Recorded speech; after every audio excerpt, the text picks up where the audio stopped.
2026 సంవత్సరం జూన్ నెల 20వ తారీఖు శనివారం ఉదయం 4:45 ప్రాంతంలో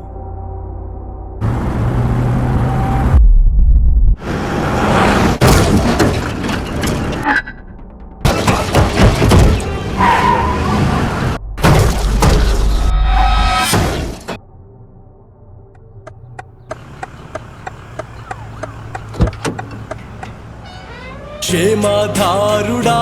నన్ను కాచెనే,